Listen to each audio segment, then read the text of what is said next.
Cek 1. Ya. Baik, selamat sore Bapak Ibu Saudara semua. Boleh ya kita berikan salam kanan kiri depan belakang, katakan selamat Natal. Puji Tuhan, senang bisa beribadah bersama-sama hari ini. Wow.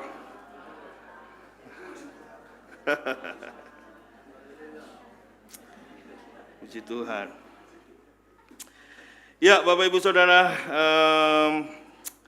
terima kasih tentu kami ucapkan untuk kesempatan yang diberikan oleh Jemaat GPDI Hope Community Church Samarinda, ya, khususnya Pendeta Welly Yonatan dan juga beserta seluruh tim pastoral, tim yang ada sudah mempercayakan dan memberikan kesempatan pada saya untuk bisa menjadi penyampai firman Tuhan pada momen yang spesial ini, ya, pada ibadah Natal di tahun ini. Tak kenal maka tidak sayang, ya Bapak Ibu Saudara, ya. Semakin kenal semakin tidak sayang, biasanya gitu. Perkenalkan, nama saya Timothy Kurniawan, Bapak Ibu Saudara. Jadi saya adalah salah satu rohaniwan, ya, hamba Tuhan, bagian dari tim pastoral dari gereja kami, tempat kami melayani Gibeon Church Surabaya, atau sinode kami dari GBI, ya, Gereja Bethel Indonesia, Jemaat Gibeon Surabaya. Dan saya juga tentu menyampaikan salam dari gembala sidang kami, dari lead pastor kami, Pendeta Michael Krisdion. Salam kasih dalam Kristus bagi seluruh jemaat Hope Community Church GPDI di Samarinda ini, ya. Saya sudah berkeluarga, Bapak Ibu Saudara. Istri saya Melisa, dan puji Tuhan kami dikaruniai 2 orang putri, ya. Yang pertama bernama Kirana, usia 1 tahun, dan kesundul kalau istilah orang Jawa bilang, ya, kesusul sama adiknya yang saat ini usia 5 bulan, ya. Jadi anak putri kedua kami, Kanya, dan mereka saat ini berada di Surabaya. Istri saya tidak bisa menemani pelayanan saya pada hari ini, tapi tentu saya tidak datang sendirian. Puji Tuhan, saya juga didampingi oleh rekan saya, hamba Tuhan yang juga melayani bersama-sama di Gibeon Church Surabaya, yaitu Pastor Daniel. Boleh bangkit berdiri, Pastor Daniel, ya.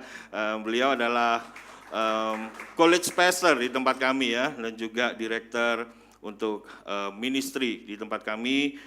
Mungkin itu saja, ya, perkenalan yang mungkin bisa saya sampaikan, tetapi sekali lagi saya sampaikan terima kasih, puji Tuhan bisa melayani, bisa berjumpa dengan keluarga tubuh Kristus, ya, di Samarinda. Ini mungkin pertama kalinya, ya, bahkan untuk kami berdua, kami menjejakkan kaki kami di tanah Kalimantan bahkan, ya, dan kota pertama, ya, Samarinda. Jadi ini suatu hal yang membuat apa, ya, tentu kami terharu, tentu kami bersyukur dan kami bergembira atas kesempatan ini dan juga bisa melihat dan beribadah bersama-sama dengan tubuh Kristus di tempat ini. Tapi meskipun Bapak Ibu Saudara, tadi saya sampaikan kami berdua, khususnya saya, melayani di gereja berlatar belakang GBI atau Gereja Bethel Indonesia, tapi sebenarnya darah GPDI itu begitu kental di sudah mendarah daging dalam diri saya sebetulnya, Bapak Ibu Saudara. Karena sampai hari ini pun orang tua saya, papa mama saya juga masih digembalakan berjemaat di GBDI juga, ya, sebuah sidang GBDI di daerah Gresik, ya, Jawa Timur. Dan nama saya, ya, Timothy, dan juga adik perempuan saya Cynthia, itu juga pemberian dari pendeta GBDI, ya. Jadi kami tumbuh sekeluarga di dalam kultur GPDI, ya, di dalam kultur gereja Pentakosta atau Pantekosta, dan ini tentu tidak asing, dan GPDI sudah seperti rumah kedua gitu, ya, keluarga yang begitu dekat dengan keluarga kami. Seperti itu, Bapak Ibu Saudara ya. Dan sebelum kita sama-sama mendengarkan kebenaran firman Tuhan pada hari ini, dalam momen Natal ini, boleh ya saya sekali lagi mengajak kita semua untuk menenangkan hati kita tundukkan kepala dan kita berdoa. Biarlah Sang Firman yang telah menjadi manusia, Yesus Kristus, Allah dan Juru Selamat kami yang hidup, firman-Mu saja Tuhan yang disampaikan, hamba-Mu berkurang, kemuliaan Injil dan kemuliaan Allah terus bertambah. Engkau yang menyembunyikan hamba-Mu di balik salib-Mu, dan biarlah salib-Mu, karya-Mu, Injil-Mu yang terang benderang untuk kami dengar, untuk kami lihat, dan untuk kami hidupi. Tuhan, berbicaralah, maka kami umat-Mu, kami murid-Mu, kami anak-anak-Mu ya Bapa akan mendengar. Kami mengucap syukur dalam nama Yesus Kristus, kami berdoa. Amin. Bapak Ibu Saudara, hari ini kita merayakan sebuah perayaan penting di dalam iman kekristenan. Bahkan juga kalau kita bicara mengenai tradisi gereja, ya, kita berbicara mengenai Natal. Kita semua hadir di tempat ini untuk merayakan bahwa Yesus Kristus telah datang ke dalam dunia, pernah datang ke dalam dunia. Dan tidak bisa dipungkiri Bapak Ibu Saudara semua ya, Natal itu identik dengan kebahagiaan. Joyful. Natal identik dengan resolusi, karena selalu bergandengan dengan akhir tahun, menuju menyongsong awal tahun. Natal identik dengan harapan demi harapan di dalam masa pergantian tahun. Dan tentu saja hal-hal positif atau hal-hal bahagia, hal-hal menyenangkan lainnya. Ya, apalagi kalau Natal tentu tidak lepas dari musim liburan, kita bisa spend time bersama keluarga tercinta ya, di balik dari kelelahan kita mungkin mencari nafkah, kita studi dan lain semua aktivitas kita. Tetapi izinkan saya di sini untuk mengatakan bahwa mungkin juga tidak semua orang yang datang, bahkan yang beribadah pada hari ini, datang dengan membawa perasaan yang tadi saya katakan ya, Natal itu identik dengan positif, bahagia, harapan, antusiasme. Mungkin ada yang datang saat ini dengan perasaan penuh dengan kekhawatiran, takut menghadapi tahun depan. Tadi saya sangat diberkati sekali dengan perenungan Injil yang tadi disampaikan oleh Pendeta Welly. Mungkin saat ini kita datang bergumul dengan banyak hal. Mungkin ada dari Bapak Ibu Saudara yang sedang bergumul dalam masalah konflik keluarga, rumah tangga mungkin. Bergumul dalam masalah finansial, pekerjaan, bagi adik-adik, masalah sekolah, studi, bergumul dengan masalah kesehatan. Mengapa Tuhan kau izinkan vonis dokter ini terjadi pada hidup saya? Bergumul karena baru saja mungkin kehilangan orang yang dikasihi. Atau mungkin saat ini ada yang merasa di antara kita semua, jemaat Tuhan di tempat ini yang merasa, aduh, tahun 2025 cukup sulit buat saya. Saya merasa hubungan saya sama Tuhan begitu jauh, saya tidak bisa lagi merasakan hangatnya hadirat Tuhan di dalam semua disiplin rohani saya, dalam semua aktivitas saat teduh, pujian penyembahan yang saya naikkan. Bapak Ibu Saudara, boleh next slide-nya. Dan biasanya di tengah pergumulan atau penderitaan yang kita alami, kita sampai pada sebuah pertanyaan. Sebuah pertanyaan yang klasik Bapak Ibu Saudara. Bila Tuhan itu setia, Bila Allah itu baik, mengapa hidup saya, mengapa hidupku, mengapa hidup kita, mengapa hidup kami terasa berat? Ini sebuah pertanyaan klasik Bapak Ibu Saudara, sebuah pertanyaan eksistensial hidup yang seringkali kita ucapkan, bahkan kita pikirkan, seringkali, khususnya di saat keadaan kita tidak sedang baik-baik saja. Namun izinkan saya menyampaikan di awal khotbah ini sebuah kabar baik bagi kita semua. Natal bukan tentang merayakan bahwa keadaan kita akan baik-baik saja, Bapak Ibu Saudara. Alkitab secara jujur, kita sangat bersyukur ya, kita mempunyai firman Tuhan 66 kitab yang kita pegang. Ya. Alkitab, Bapak Ibu Saudara, tidak pernah menjanjikan bahwa saat kita percaya Yesus Kristus sebagai Tuhan dan Juru Selamat, Raja atas hidup kita, Alkitab menjanjikan, firman Tuhan menjanjikan keadaan akan terus lancar, keadaan akan sukses, kaya raya, tidak akan ada penderitaan, tidak ada sakit penyakit. Maaf Bapak Ibu Saudara, Alkitab tidak menjanjikan hal tersebut. Natal adalah tentang merayakan Tuhan yang tetap setia, bahkan ketika keadaan kita tidak baik-baik saja. Dan kita akan sama-sama belajar mengenai pesan ini melalui firman Tuhan yang diambil dari Ratapan 3 ayat 21 sampai 23, seperti tema yang diberikan oleh Pendeta Welly Yonatan kepada saya. Saya waktu mendapatkan tema ibadah Natal ngambilnya dari Ratapan. Saya pikir ini nggak salah Pendeta Welly kasih tema gitu ya. Meskipun keren sih judulnya ya, Great is your faithfulness, besar kesetiaanmu Tuhan. Tetapi ambil dari kitab Ratapan, nanti kita akan sama-sama belajar Bapak Ibu Saudara ya. Next slide ya. Saya ingin mengajak kita bersama-sama ya, jemaat Tuhan di tempat ini untuk membaca landasan ayat firman Tuhan, kebenaran firman Tuhan dari Ratapan 3 ayat 21 sampai 23.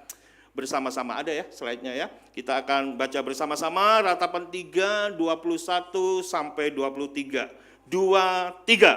Tetapi hal-hal inilah yang kuperhatikan. Oleh sebab itu aku akan berharap. Tak berkesudahan kasih setia Tuhan. Tak habis-habisnya rahmat-Nya. Selalu baru tiap pagi. Besar kesetiaan.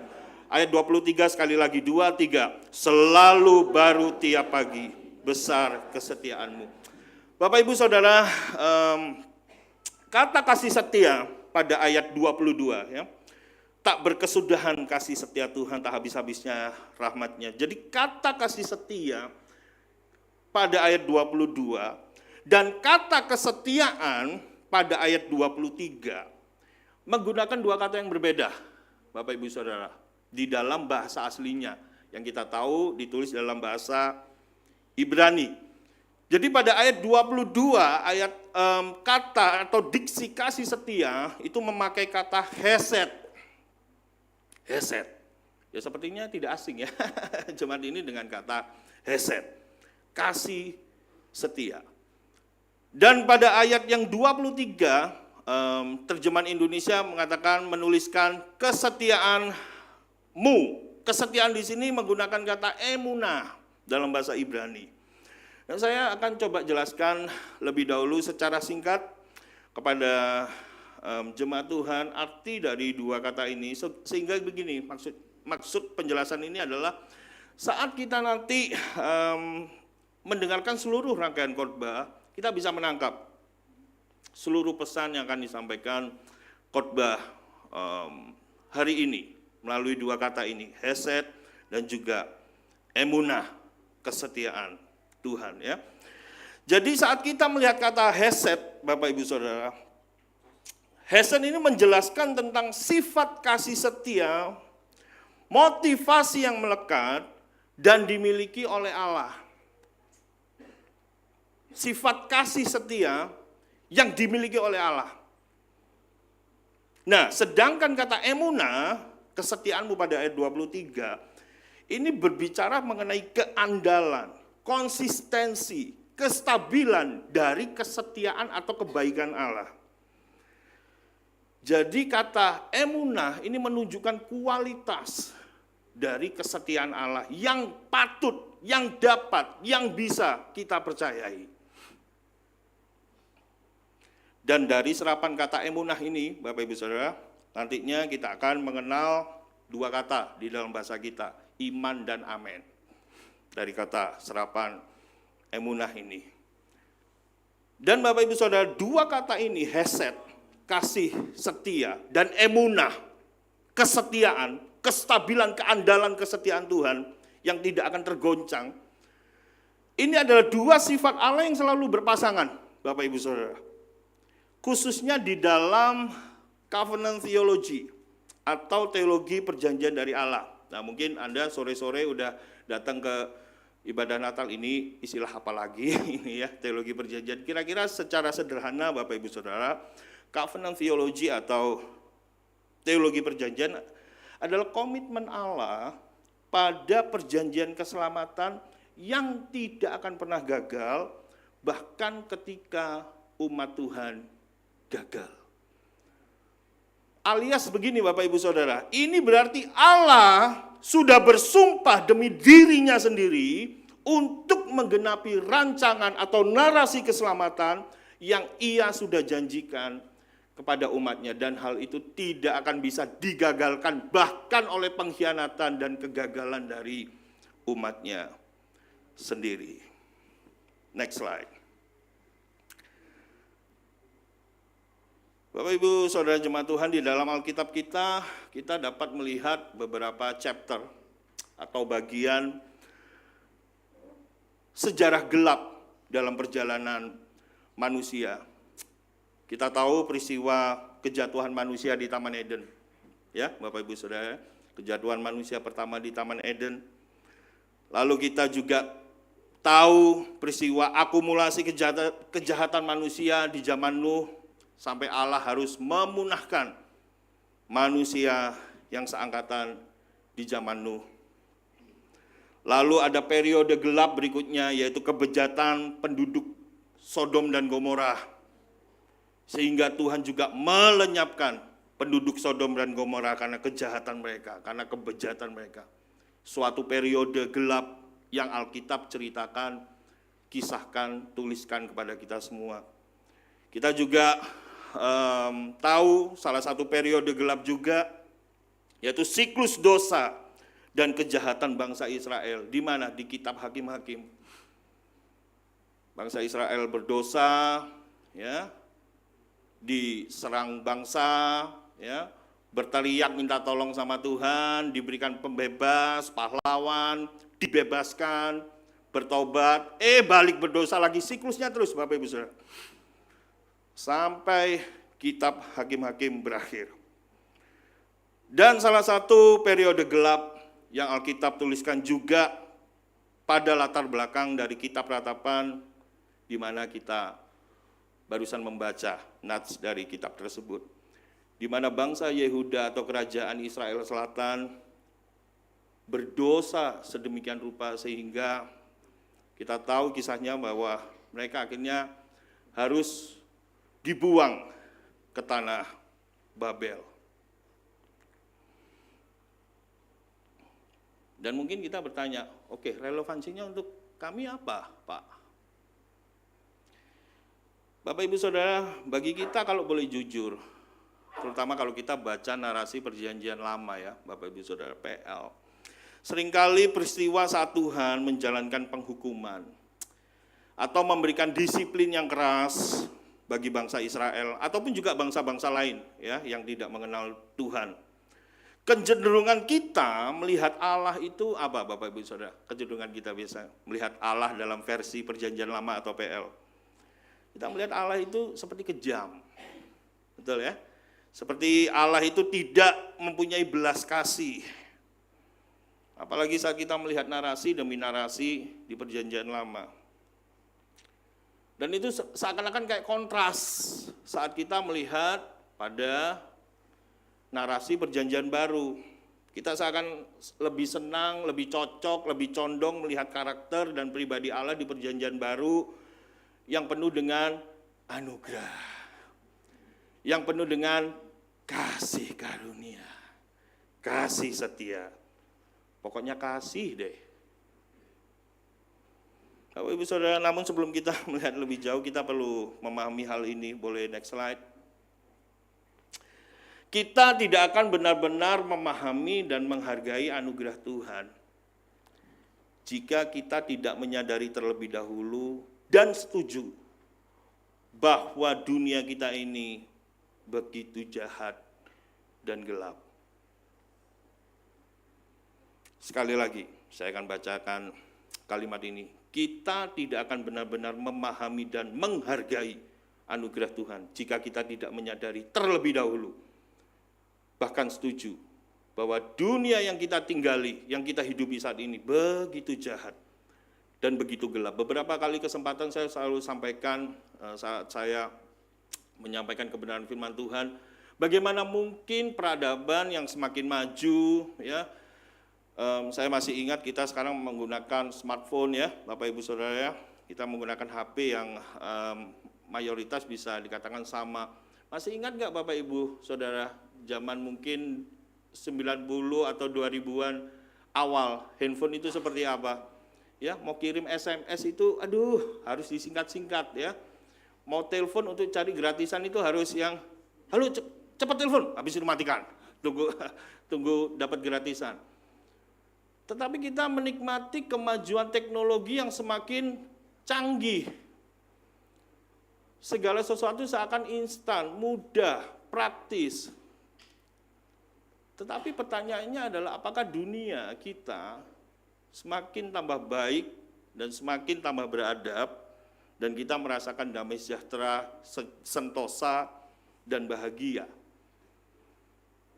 Saya percaya baik orang Surabaya maupun orang Samarinda sepakat akan mengatakan tidak.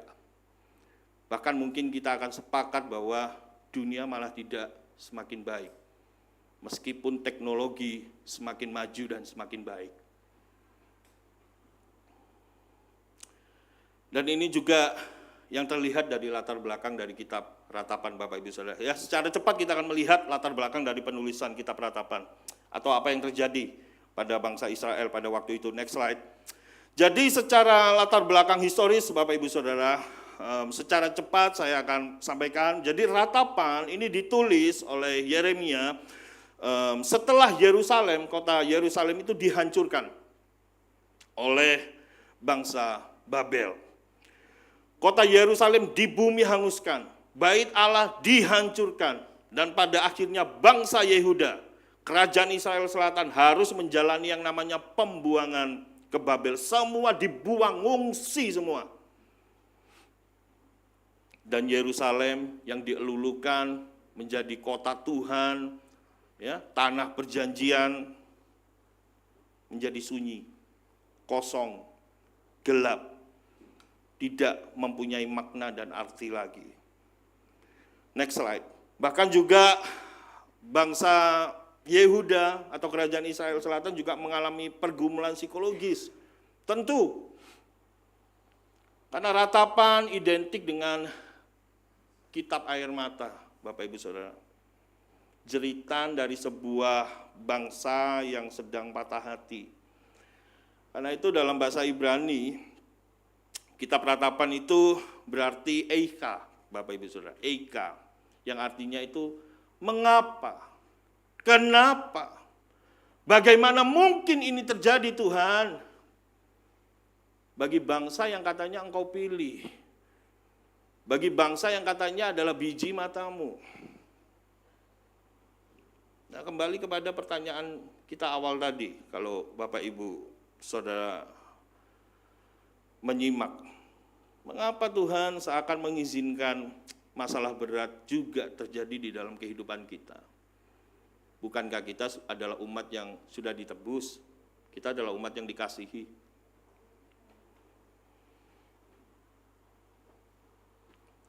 Mungkin kita di dalam pergumulan kita seperti berdialog ya dengan Tuhan ya Bapak Ibu Saudara.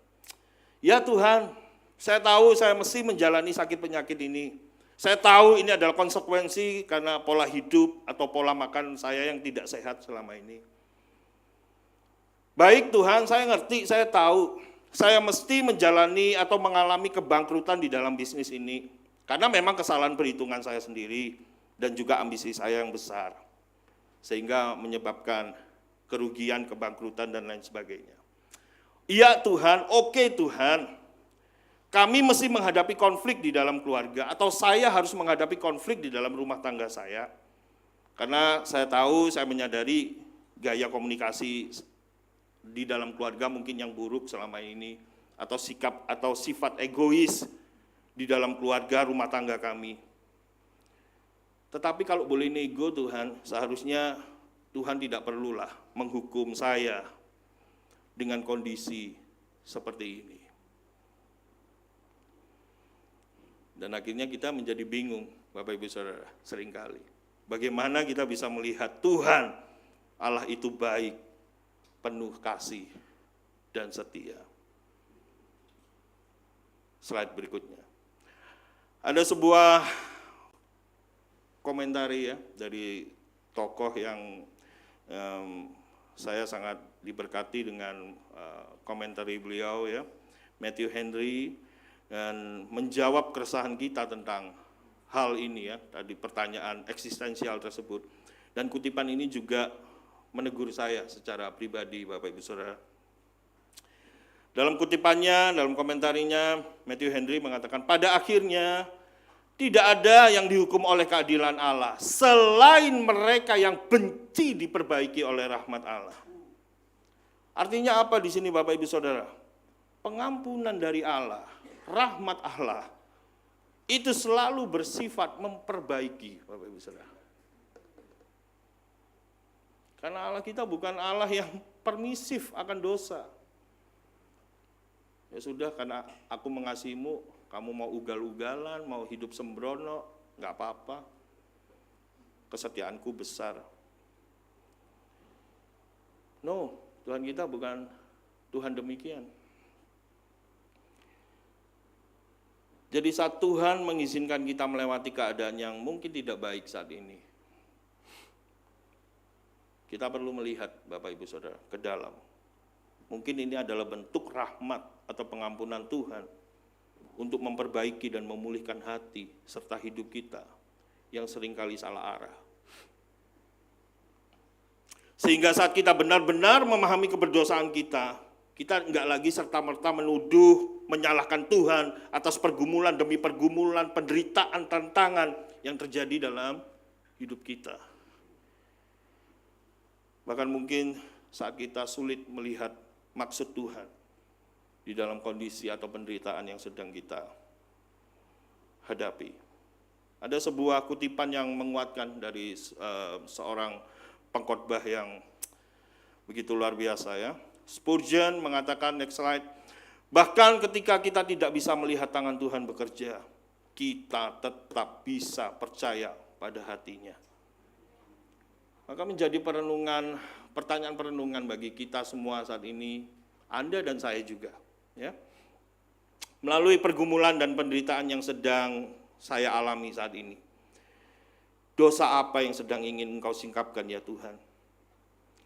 Motivasi hati terdalam apa yang hendak Engkau singkapkan? Yeremia menulis secara jujur seluruh keresahan, kehancuran hatinya melihat hal buruk yang terjadi pada bangsanya. Yeremia meratap, dia bertanya, dia protes terhadap Tuhan atas penderitaan yang terjadi. Tetapi di satu sisi Yeremia pun harus jujur dan mengakui bahwa semua hal yang terjadi, penderitaan yang diizinkan terjadi, itu karena akibat dosa dan pelanggaran bangsa Israel sendiri. Next slide. Tetapi di tengah ratapan kesedihan dan kehancuran hati Nabi Yeremia, ia menuliskan salah satu ayat yang paling terang Bapak Ibu Saudara, di salah satu halaman paling gelap di dalam Alkitab. tak berkesudahan kasih setia Tuhan. Tak habis-habisnya rahmat-Nya. Selalu baru tiap pagi besar kesetiaan-Mu. Salah satu ayat yang terang di balik salah satu periode yang gelap yang melanda bangsa Israel. Poin pertama, kesetiaan Allah tidak bergantung pada keadaan kita. Next slide. Bapak Ibu Saudara, ini masalah Bapak Ibu Saudara. Banyak orang, ya jemaat Tuhan ya, ini bukan orang di luar Kristen ya. Ini ironinya orang kita sendiri, jemaat Anda dan saya gitu ya. Banyak orang salah ya, orang percaya salah menilai kesetiaan Tuhan itu berdasarkan keadaan, ini yang umum ya. Jika kita hidup baik, maka Tuhan pasti akan baik. Tapi sebaliknya, jika kita hidup buruk, maka Tuhan akan marah dan akan jauh. Bapak Ibu Saudara, cara pandang yang salah ini bahaya Bapak Ibu Saudara. Ini yang seringkali membuat kita malah semakin tenggelam di dalam penderitaan atau pergumulan yang sedang kita hadapi. Yang pada akhirnya membuat kita semakin sulit melihat Allah itu setia. Kita sulit melihat Allah itu baik. Dan yang terjadi biasanya dua ekstrim, Bapak Ibu Saudara. Yang pertama adalah golongan atau tipe udah terlanjur berdosa kan, Tuhan pasti akan membuang saya. Ya sudah, sekalian aja hidupku tak buat berantakan. Nanggung, sekalian sudah sembrono. Tapi juga ada ekstrim yang berikutnya. Begitu takut akan penghukuman Tuhan, begitu takut akan narasi neraka, maka memaksa seseorang itu rajin berbuat baik, memberi sedekah, melakukan banyak kegiatan rohani. Tetapi saat masalah dan tantangan diizinkan datang, biasanya orang tersebut cenderung akan berkata, Tuhan kenapa ini Engkau izinkan terjadi? Bukankah aku sudah begini, bukankah aku sudah begitu? Apakah seperti itu kekristenan? Tidak Bapak Ibu Saudara, ini namanya iman transaksi. Dan kalau kita mau jujur, seringkali yang membuat kita semakin tenggelam, hanyut di dalam penderitaan dan pergumulan kita adalah diri kita sendiri. Kita cenderung memikirkan, mengkalkulasi hal yang paling terburuk, dipikir yang paling terburuk. Kita membiarkan perasaan khawatir, takut, cemas, putus asa menguasai kita. Begitu pula juga Yeremia, Bapak Ibu Saudara. Yeremia bisa saja menuliskan keluh kesah tanpa ada kalimat pengharapan sama sekali di dalam tulisannya. Karena memang bangsa Israel mengalami dan berada di dalam suatu keadaan yang menyengsarakan, gelap, dan tanpa harapan. Tetapi pertanyaannya adalah mengapa Yeremia tetap meng-highlight kesetiaan Tuhan di dalam keadaan yang sudah hancur lebur seperti itu. Nah ini yang menarik Bapak Ibu Saudara. Karena Yeremia kembali melihat kepada sifat dan karakter Allah itu sendiri. Makanya ayat 21 menarik Bapak Ibu Saudara. Dikatakan ayat 21 di ratapan 3 tadi, tetapi hal-hal inilah yang kuperhatikan. Oleh sebab itu aku akan berharap. Bapak Ibu Saudara, dalam bahasa aslinya, terjemahan yang lebih tepat sebenarnya bukan aku akan berharap. Jadi sebetulnya bukan tetapi hal ini yang kuperhatikan oleh sebab itu akan berharap. Kurang tepat sebetulnya Bapak Ibu Saudara. Bisa menggunakan terjemahan atau penggunaan kalimat seperti ini. Tetapi sebetulnya yang paling tepat adalah tetapi aku mempunyai harapan. I have hope. Aku mempunyai pengharapan. Dan pertanyaannya sederhana, harapan apa yang dimiliki oleh penulis atau Yeremia di sini? Ayat 22 dan 23. Kasih setia, rahmat dan kesetiaan Tuhan yang tidak akan tergoyahkan. Allah kita adalah Allah yang kudus. Allah kita adalah Allah yang benar, yang tidak akan segan untuk menghukum perbuatan dosa, iya. namun Ia juga adalah Allah yang penuh kasih dan rahmat, yang tidak akan membiarkan umatnya menderita di bawah pengaruh kuasa dosa. Ada kutipan yang menarik dari salah satu teolog yang cukup memberkati karya tulis beliau, Paul David Tripp. Next slide. Anda tidak pernah hanya menderita apa yang sedang Anda derita, tetapi Anda selalu menderita atas cara Anda menjalani penderitaan tersebut. Ini real, Bapak Ibu Saudara. Ini nyindir saya juga ini, Bapak Ibu Saudara. Dalam dunia yang sudah jatuh dalam dosa ini, Anda dan saya tidak peduli orang yang percaya pada Tuhan ataupun orang di luar Kristus, kita pasti menderita, kita pasti bergumul.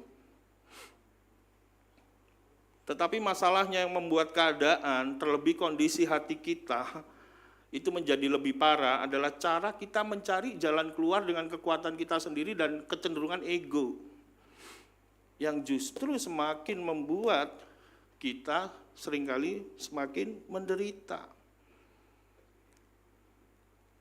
Tapi masalahnya kalau sudah semakin menderita karena kekuatan diri kita sendiri, ujung-ujungnya tetap yang disalahkan Tuhan. Betul ya Bapak Ibu Saudara?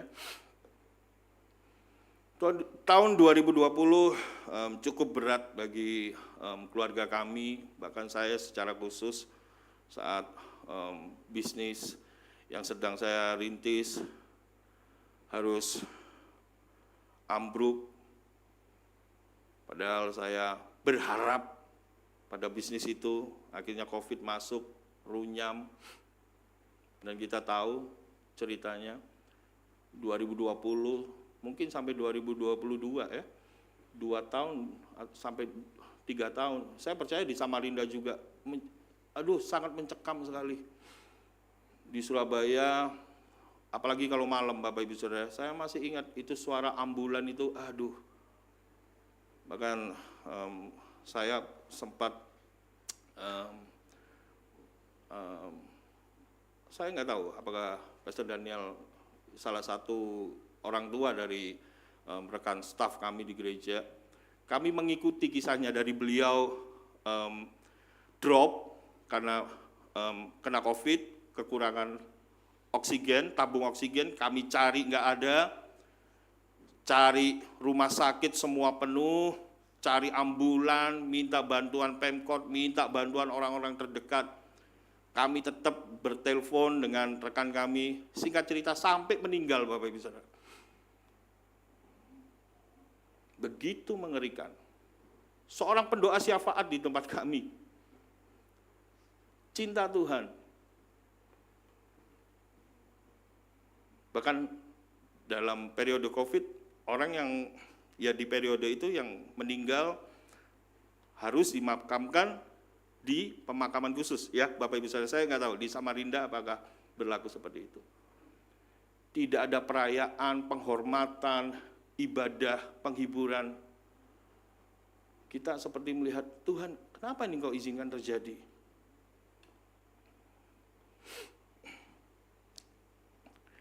Bapak Ibu Saudara, kesetiaan Allah tidak bergantung pada keadaan kita.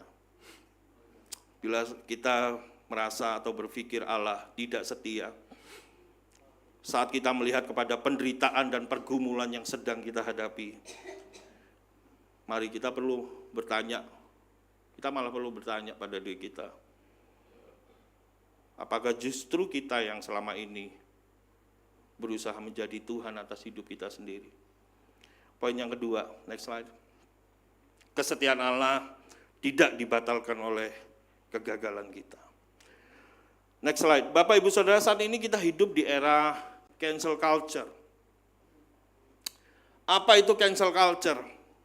Saat Anda melakukan sedikit kesalahan, entah Anda mempunyai reputasi yang mentereng, baik, kaya raya, pendidikan, sukses, saat sekali Anda melakukan kesalahan, maka netizen akan bersiap untuk menghukum Anda. Dan tiba-tiba reputasi Anda yang tadinya berada di top akan mendadak berada di posisi yang paling bawah. rekan-rekan akan menjauh, dan seringkali dunia berkata, sekali engkau melakukan kesalahan, sekali engkau melakukan kegagalan, tamat. Oleh karena itu, Bapak Ibu Saudara, di era cancel culture ini banyak tokoh, banyak orang yang terus terang cepat melejit, naik, reputasi, popularitas, namun satu kesalahan dia perbuat, maka ia akan dipermalukan dan diturunkan dengan paksa. Oleh karena itu, di zaman ini pencitraan akhirnya menjadi satu hal yang sangat penting. Semua orang berusaha membangun image yang baik. Bapak Ibu Saudara, Tuhan kita berbeda. Tuhan kita enggak demikian. Tuhan kita tidak mengenal yang namanya cancel culture. Kesetiaan Tuhan kita tidak dibangun atas kebaikan, performa dan reputasi kita. Bahkan semua ritual kerohanian yang bisa kita lakukan. Kesetiaan Tuhan dibangun di atas karakternya sendiri. Dan itu melekat pada karakter Allah itu sendiri. Next slide. Di saat dunia berkata, sekali engkau gagal maka engkau tamat. Tetapi melalui Injil, Tuhan berkata, engkau adalah ciptaan yang baru melalui karya keselamatan yang sudah aku kerjakan. Bahkan engkau akan terus diperbarui oleh pertolongan Roh Kudus. Ini hal yang berbeda, Bapak Ibu Saudara. Next slide. Ini sebuah kutipan yang sangat baik dan seringkali kami cantumkan di beberapa sebagai pendukung dalam menyampaikan kebenaran firman Tuhan. Sebuah kutipan yang sangat baik dari almarhum Timothy Keller. Dalam kutipannya beliau berkata, engkau kita semua lebih berdosa daripada yang pernah kita sadari. Tetapi di saat yang sama kita semua lebih dikasihi dan diterima di dalam Yesus Kristus daripada yang pernah engkau dapat harapkan. Kita mungkin merasa gagal di tahun 2025, kita mungkin datang saat ini mungkin dalam perasaan kecewa pada diri sendiri. Bapak, Ibu, Saudara, teman-teman semua, rekan-rekan semua yang ada di tempat ini, Tuhan berkata kepada kita, kesetiaanku lebih besar daripada kegagalanmu. Ratapan 3 ayat 23 berbicara kepada umat yang jatuh dalam dosa, umat yang dihukum, umat yang kehilangan segala hal. Mereka sedang di-cancel oleh konsekuensi dosa mereka sendiri. Namun di tengah-tengah kehancuran itu Yeremia berkata, selalu baru tiap pagi, besar kesetiaanmu Tuhan. Oleh karena itu Bapak Ibu Saudara, kata emunah, kesetiaan Tuhan, itu adalah antitesis dari kehancuran Israel. Israel goyah, Allah tetap teguh. Israel tidak setia, Allah tetap setia. Yerusalem boleh runtuh, kesetiaan Allah tidak pernah runtuh dan tidak bisa runtuh. Bahkan 2 Timotius mengukuhkan tesis ini. Allah tetap setia meskipun kita tidak setia. Kesetiaan Allah dibangun karena berdasarkan karakter dari Allah sendiri. Next slide. Bapak Ibu Saudara, mengakui yang terburuk berarti berani jujur akan kondisi hati kita. Sekali lagi mari kita jadikan momen Natal ini untuk mengizinkan Allah menata ulang hati kita yang sering salah arah. Saat kita gagal dan lelah dengan kehidupan kita, kita bisa membawa semua hal, semua perkara kepada Tuhan. Dan ini menjadi pertanyaan aplikasi atau reflektif juga bagi kita semua. Next slide. Pertanyaan bagi kita hari ini, melalui pergumulan dan penderitaan yang Tuhan mungkin izinkan terjadi, bagian mana yang Tuhan ingin expose? Bagian mana dari hidup kita yang ingin Tuhan singkapkan dari dalam diri dan hati kita?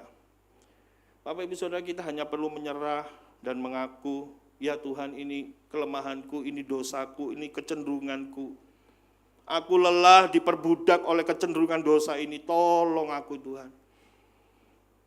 Maka hari ini Tuhan saat menyingkapkan semua hal di dalam hati kita, kita tahu bukan maksud Tuhan untuk menghukum dan menindas kita, tetapi untuk memulihkan kita. Dan kita masuk pada poin yang terakhir, poin yang ketiga. Natal adalah penyataan kesetiaan Allah. Bapak Ibu Saudara, seperti yang sudah saya sampaikan pada bagian sebelumnya ya, Alkitab kita mencatat beberapa periode gelap di dalam sejarah hidup manusia dan bangsa Israel secara khusus. Di dalam pergumulan melawan kuasa dosa yang sifatnya merusak. Kita tahu setelah peristiwa pembuangan di Babel kurang lebih 70 tahun, bangsa Israel boleh bernafas lega. Bangsa Israel kembali lagi ke Yerusalem pada zaman Ezra dan Nehemia. Dan kita tahu kisahnya setelah itu. Namun Bapak Ibu Saudara, sekali lagi kita melihat dalam narasi perjanjian lama. Saat kita melihat nabi terakhir, ya, kitab Maleakhi, nabi terakhir di seluruh narasi perjanjian lama. Saya ingin bertanya pada Anda, apakah bangsa Israel pada akhirnya bertobat total, Bapak Ibu Saudara? Setelah mengalami masa pembuangan, ya, akhirnya kembali lagi Tuhan melakukan perkara ajaib, perkara besar, berjalan kehidupan bangsa ini sampai kepada Nabi Maleakhi. Apakah bangsa Israel bertobat, Bapak Ibu Saudara? Tidak.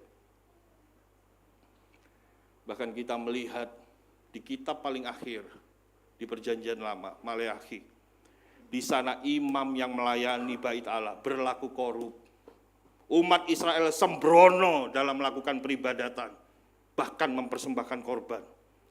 Siklus dosa terus mengungkung dan menyiksa umat yang dikatakan pilihan Tuhan. Next slide. Maka sejarah mencatat setelah masa Nabi Maleakhi, Allah tidak berbicara sama sekali pada bangsa Israel melalui nabi-nabinya kurang lebih 400 tahun Bapak Ibu Saudara. Masa sunyi, gelap yang disebut sebagai masa intertestamental, di mana Allah berhenti berbicara, tidak berbicara melalui nabi-nabinya. 400 tahun bukan waktu yang pendek Bapak Ibu Saudara. Ini mengingatkan kita pada peristiwa perbudakan di tanah Mesir ya, betul ya Bapak Ibu Saudara? 400 tahun. Dan bila kita ada di posisi bangsa Israel pada waktu itu, mungkin kita akan berkata, mungkin ya, nah ini sudah habis kita nih. Akhirnya Tuhan benar-benar meninggalkan kita sekarang. Tuhan sudah muak sama kita nih. Tuhan sudah benar-benar membuang kita. Tetapi apakah demikian Bapak Ibu Saudara? Kita tahu peristiwa berikutnya, suatu malam yang sunyi, malaikat Tuhan muncul, mengabarkan berita yang ditunggu-tunggu selama berabad-abad. Dan kabar itu pertama-tama diterima oleh kaum yang terpinggirkan, para gembala yang sedang menjaga domba di padang. Lukas 2 mengatakan, malaikat itu berkata kepada para gembala itu, jangan takut, sebab sesungguhnya aku memberitakan kepadamu kesukaan besar untuk seluruh bangsa. Hari ini telah lahir bagimu juru selamat, yaitu Kristus Tuhan di kota Daud. Dan inilah tandanya bagimu, kamu akan menjumpai seorang bayi dibungkus dengan lampin dan terbaring di dalam palungan. Dan tiba-tiba tampaklah bersama-sama dengan malaikat itu sejumlah besar bala tentara sorga yang memuji Allah, katanya, kemuliaan bagi Allah di tempat yang maha tinggi dan damai sejahtera di bumi di antara manusia yang berkenan kepadanya. Bapak Ibu Saudara, ini jawabannya Bapak Ibu Saudara. Manusia tidak akan bisa menyelesaikan permasalahan dosa.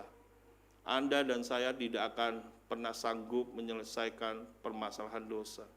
Karena ini yang menjadi biang keladi, biang kerok dari semua penderitaan, pergumulan, tantangan yang terus kita hadapi. Apa wujud dari kasih setia Allah? Apa wujud dari hesed? Apa wujud dari emunah, kesetiaan Allah yang katanya dapat diandalkan dan tidak tergoyahkan itu? Jawabannya adalah Allah berinkarnasi menjadi manusia. Masuk dalam kesejarahan hidup manusia. Dan kita mengenalnya sebagai Yesus Kristus.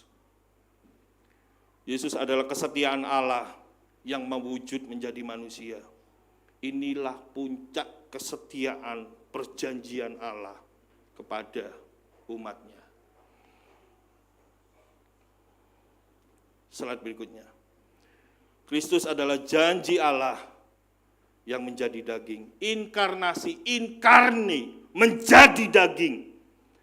Bapak Ibu Saudara, ini yang membedakan konsep kekristenan dengan semua konsep agama yang ada di dunia. Dan kita perlu bermegah di dalam Kristus untuk iman kepercayaan kita ini. Agama selalu berbicara tentang manusia yang mencari Allah. Demi apa? Keselamatan dan keuntungan diri mereka sendiri. Tetapi beda iman Kristen, Bapak Ibu Saudara. Iman Kristen adalah tentang Allah yang mencari manusia untuk diselamatkan oleh kasih karunia-Nya. Maka di tempat kami, Bapak Ibu Saudara, salah satu hal yang sering kami juga khotbahkan pada jemaat, surga nanti, Bapak Ibu Saudara ya, di kekekalan nanti ya, itu tidak akan dipenuhi oleh orang-orang yang takut masuk neraka, Bapak Ibu Saudara. Karena orang yang takut masuk neraka itu sebetulnya tidak mengasihi Tuhan. Mengasihani diri sendiri. Tetapi orang-orang yang akan menghabiskan hidupnya di kekekalan, di sorga, adalah orang-orang yang mengasihi Tuhan. Karena mereka sadar, mereka adalah orang berdosa yang sudah diselamatkan oleh anugerah kasih karunia Allah melalui Yesus Kristus. Ini yang membedakan kita dengan seluruh konsep agama di muka bumi, di dunia ini, Bapak Ibu Saudara. Oleh karena itu, di dalam Yesus, next slide, Allah tidak hanya memperbarui kasih setia. No, tidak hanya mereparasi, bukan. Tetapi menggenapi kasih setia. Sekali lagi, kasih setia itu menempel, melekat pada karakter diri Allah itu sendiri, Bapak Ibu Saudara. Dan digenapi saat Allah berinkarnasi menjadi manusia. Pribadi kedua Allah Tritunggal turun mewujud menjadi manusia yang kita kenal, Yesus Kristus, Juru Selamat kita. Dalam Yesus, Tuhan tidak hanya menolong umatnya dari jauh, no. Imanu, Allah yang transenden, berimanen. Dan Yesus Kristus kita tahu disebut sebagai Immanuel, Allah yang beserta menyertai kita. Di dalam Yesus, Tuhan tidak hanya memulihkan kota Yerusalem, tetapi Allah memulihkan hati umatnya. Dan di mana hal ini dinyatakan, Bapak Ibu Saudara, jemaat Tuhan? Melalui karya salib Yesus Kristus. Berikutnya, disalib Juru Selamat kita, Raja kita, Tuhan kita, Yesus Kristus, masuk ke dalam jurang kegelapan ratapan yang terpekat, yang tergelap, menggantikan kita, supaya kita menerima terang kesetiaannya yang kekal. Di Kalvari, disalib, Yesus Kristus diperlakukan sebagai yang bersalah dan menjadi terdakwa, ganti kita, supaya kita menerima kebenaran Kristus. Disalib, Yesus Kristus menunjukkan ketaatan sempurna kepada Bapa ganti kita, supaya kita diangkat menjadi anak-anak Bapa, menjadi anak-anak Allah. Maka Bapak Ibu Saudara, next slide berikutnya. Lalu apa arti Natal bagi kita saat ini? Bapak Ibu Saudara, lepas dari semua perdebatan mengenai ketepatan tanggal kelahiran Yesus Kristus, isu-isu paganisme yang untuk menyerang perayaan Natal kita. Bapak Ibu Saudara, jangan goyah dengan isu-isu demikian, Bapak Ibu Saudara.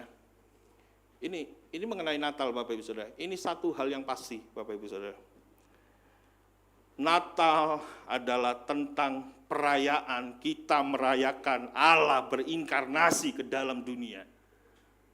Allah yang transenden, Allah yang kudus, yang tidak terjangkau, yang berada di tempat kudusnya, rela masuk ke dalam dunia yang sudah rusak, bobrok, jatuh di dalam dosa.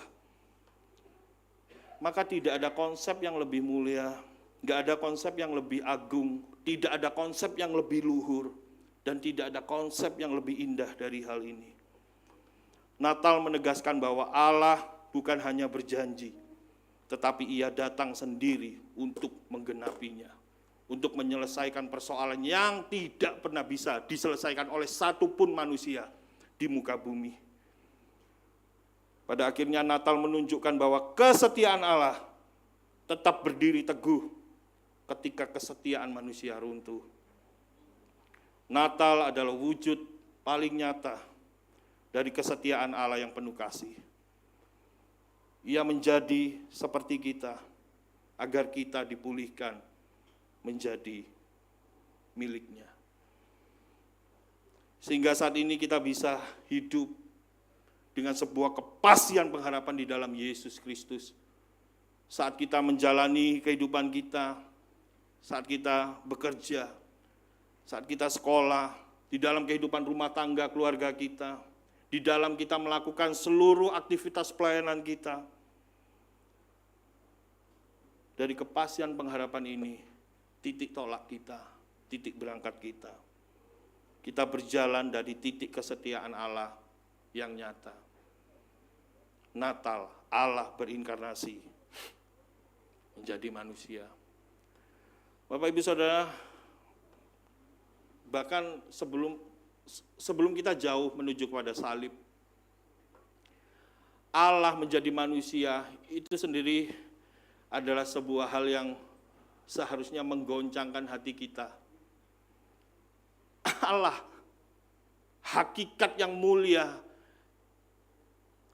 rela menjadi manusia. Bapak Ibu Saudara, mungkin analogi yang bisa saya sampaikan, istri saya itu seorang pecinta anjing, Bapak Ibu Saudara. Saya tidak pernah mengenal seorang lain di dalam hidup saya yang pernah saya temui yang mungkin benar-benar peduli, cinta terhadap anjing dari istri saya.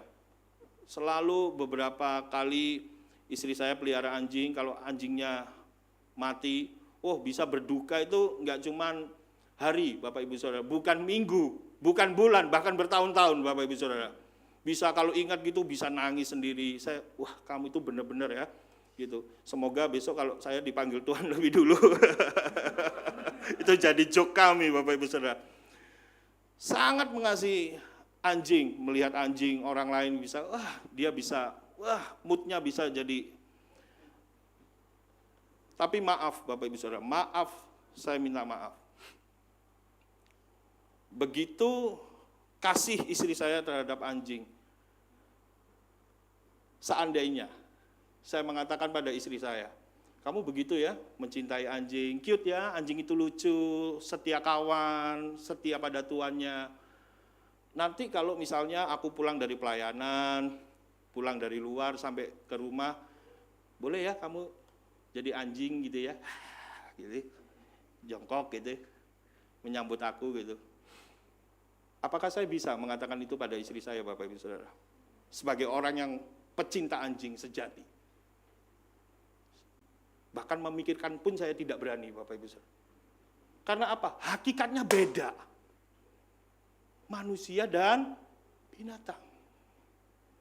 Bahkan memikirkannya pun saya takut, Bapak Ibu Saudara, dan tidak mungkin akan saya sampaikan pada istri saya. Sekarang bayangkan, Allah yang mulia rela merendahkan diri, masuk dalam kesejarahan, kekusutan, kejahatan, kegelapan, kehancuran hidup manusia. Di mana kehancuran manusia adalah akibat dari pengkhianatan kita sendiri terhadap Allah. Tetapi Allah yang rela turun menyelesaikan masalah kita. Mana ada konsep seperti itu, Bapak Ibu Saudara? Maka saat kita menghadapi pergumulan, penderitaan, apapun, kita bisa mengangkat tangan kita, Tuhan terima kasih. Apapun yang terjadi, kalau Engkau memang singkapkan ini dosaku, aku minta ampun Tuhan. Bantu aku, tuntun aku, pegang tanganku. Bukan tanganku yang memegang Engkau, mustahil. Kita tidak akan pernah setia. Tetapi tangan Tuhan yang akan selalu pegang tangan kita. Maka sebagai orang berinjil, slide saya yang paling terakhir, aplikasi yang bisa kita lakukan sebagai orang-orang yang sudah diberikan anugerah, ditunjukkan kesetiaan yang nyata oleh Tuhan. Sebagai orang-orang berinjil mengakui bahwa dirinya adalah orang berdosa, bobrok, namun sadar di dalam Yesus Kristus dirinya berharga, dikasihi, dan diterima. Orang berinjil memahami Allah yang adil akan menghukum dosa, iya. Namun saat yang sama percaya kasih karunia-Nya menyelamatkan dan mengubahkan hidup kita. Orang berinjil, gospel people, melihat kenyataan pahit dan penderitaan di dalam dunia ini. Tetapi justru dari sana kita belajar melihat kemuliaan dan kesetiaan Allah yang jauh lebih besar. Amin Bapak Ibu Saudara. Kita tundukkan kepala, kita berdoa.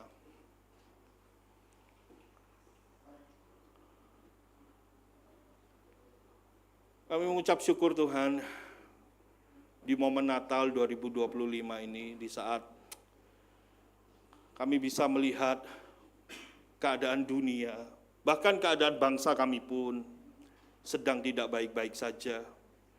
Tuhan, kami tahu, kami percaya, kami hidup di dalam pengharapan ini. Allah kami adalah Allah yang setia. Allah yang tidak pernah mengingkari, tidak pernah berkhianat atas janji dan sumpahnya sendiri.